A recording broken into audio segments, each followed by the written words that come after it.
10ই জুলাই পর্যন্ত যাদের যাচাই হয়েছে কাল তারা অন্নপূর্ণা যোজনার টাকা পেয়ে যাবেন। অনেক নিয়ম শিথিল করা হয়েছে, প্রায় 90% উপভোক্তা পেয়ে যাবেন, নবান্নে বললেন মুখ্যমন্ত্রী।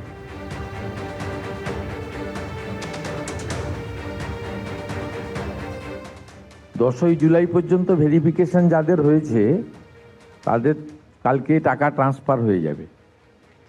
আর আরও 10ই জুলাইয়ের পরে যারা অ্যাপ্লাই করেছেন পোর্টালে তাদের সবার ভেরিফিকেশন কমপ্লিট করতে পারেনি, অর্থাৎ ম্যাক্সিমামটাই হয়ে গেছে। আমরা দেখেছি জুলাই মাসে যে 1,19,00,000 পেয়েছিলেন তাতে যে অনেকের ক্ষোভ ছিল, এখানে নিয়মে কিছুটা শিথিল করা হয়েছে।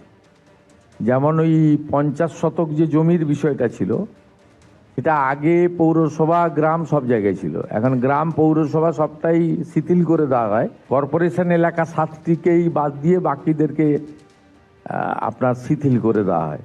তারপরে আপনার 3 কক্ষ বিশিষ্ট ঘর, এটাও আপনার মূলত গ্রামীণ এলাকায় বা ছোট পুরসভা এলাকাতেও শিথিল করে দেওয়া হয়। এর ফলে অনেকেই, তাছাড়া ওদের ওই আপনার ব্যাংক অ্যাকাউন্টে গোলমাল ছিল, এগুলো রেকটিফিকেশন করে মোটামুটি একটা আমাদের বিশ্বাস যে 90% those who are interested for Annapurna Yojana they should gate.